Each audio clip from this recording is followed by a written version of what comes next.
つもより顔を上げて前を見ればほら世界はこんな Hey, what's happening, everyone? Sir James from Gamerfuzion.com, and in today's video I'm here to provide you a review for the Atelier Sophie, the Alchemist of the Mystery Book.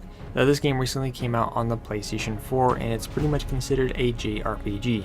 To kind of give you the gist of the storyline without going into pretty much spoiler territory is that in the game you're going to be following along the young novice alchemist known as Sophie, who discovers that she is the owner of an enchanted book that's bound with a soul. Now, this mysterious book basically holds all the knowledge and the art of alchemy, however has no current memory of its main goal in life. And as you travel along and learn new alchemy as the book becomes Sophie's mentor, you're going to be going along and try to restore the memories of this so-called book, because the book does mention that there is a particular cauldron that holds the secrets of alchemy, and basically anyone who wields this cauldron will have the power of alchemy in their hands. So Sophie not only wants to gain this additional power, but she also wants to help restore the memories of this forgotten book, and that's pretty much where our story takes place. Now, going over the game's visual aspect, visually the game is actually really good looking, not only with the character models, but a lot of the set locations in which you get to visit along the way, which I was actually extremely happy about. So first off, all the character models are definitely top notch. One of my personal favorites is during the combat phases as you execute and cast different spells, all of which the visual aspect was quite pleasing, and every time I cast a powerful spell I just can't wait to see the visual aspect happen on screen. Now, in terms of locations, you actually get to visit a lot of different places, not just the town that's basically just right down the road from you, which is also nicely detailed, but you also get to visit all kinds of different locations, whether it be a forest, a set of ruin, going into a cave, and of course discovering the variety of different enemies as you face along the way as they become more powerful along your journey. But overall, the visual aspect of the game was really well done. Next up, I want to go ahead and talk about the gameplay, but before I talk about the combat portions, I want to go ahead and focus at the moment on alchemy. Now, this is a game that you're going to be learning how to go and pick up crafting materials and learning how to perform alchemy. And what's nice about this whole alchemy setup that they have going on, which I really like the theme here, is the fact that not only can you create a wide variety of different items as you progress through the storyline, but you also have the ability to kind of create something that's unique. Like, for example, let's talk about like a health potion. You know, you could choose to create a basic health potion that would restore a small amount of HP. However, if you choose the correct items with higher materials, that small potion will eventually be a superior potion, thus restoring a massive amount of HP for that one unit, and all of which looks great. So again, you have the option to create powerful elements depending on what you choose during your crafting areas.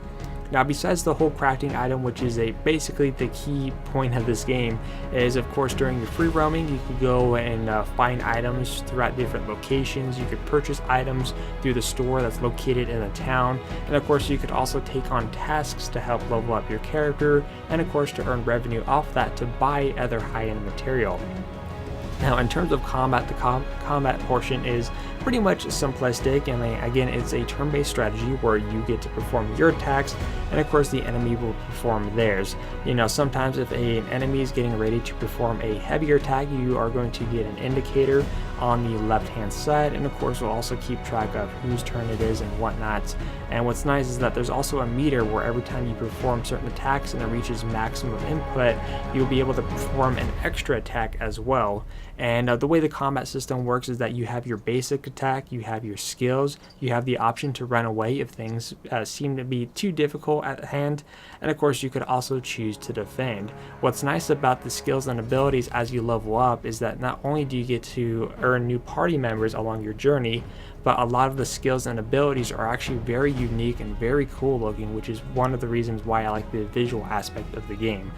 For example, you're able to perform buff abilities to, be able to absorb a lot more damage and to deal a lot more damage as well, and even at times perform combination attacks, which worked out tremendously, which is why I actually really enjoy it, because to be honest, the beginning portions of the game did feel a bit slow, but once you get past that slow hurdle of the beginning, the game does open up a lot more, which is why it caught me by surprise, because at first I wasn't too sure how it was going to be, but once I got past that slow aspect, the game opened up and I basically fell in love with the game. Now, going over the sound aspect of the game, there's really not much to mention here.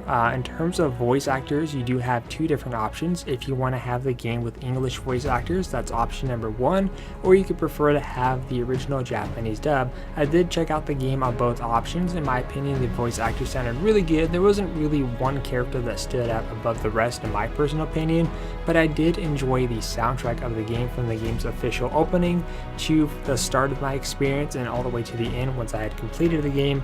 But overall, the sound aspect is really good and the voice actors are decent, whether or not you choose English or Japanese voice actors.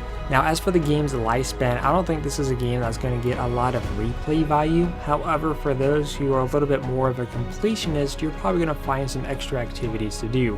One, this game doesn't feature any type of main collectibles of any kind, at least that I was able to find during my initial experience.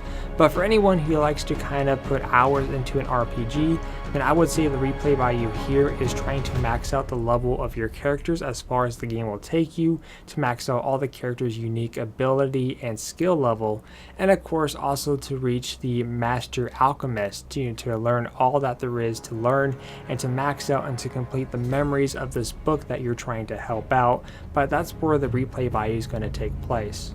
Now, as for the innovation that I like here is the whole alchemy setup that they have going on. The fact that we can create and craft all these different items, and depending on what we choose to put into that material, we could determine whether or not the item is either going to be basic or very unique and advanced, especially when it comes to crafting potions, and I wish more RPG games would utilize this technique. Now, as far as the game's rating goes, I'm kind of stuck between a 7 or 8 out of 10, and it really depends on the user's experience. For example, if you are a fan of the series, then this is probably something that you're really going to deeply enjoy and invest many hours into. However, for new players into the series, they're probably going to be thrown off a little bit, the fact that the game's more focused on the whole alchemy setup and the fact that there's not too much action going on, and also due to the fact that the story element was okay, nothing too epic of a major tale, again may throw some newcomers off. But again, it really depends. If you're a huge fan of the series, you're going to have a great time. If you're new to the series, I would recommend this as a rental in my opinion. But overall, the game was definitely enjoyable. As I stated, it did start off extremely slow, but once the game picked up a little bit, I really enjoyed the battle system and especially how the visual aspect will look, especially casting some of these more unique abilities and being able to perform combination attacks. Those elements I really like. I like to see those in RPGs, and hopefully we can see that utilized in future installments. But like I said, I'm going to give this game a mixture between a 7 or 8 out of 10. If you guys have any questions, let me know in the comment section down below. But until then, I am Sir James from Gamerfuzion.com, where we empower your gaming.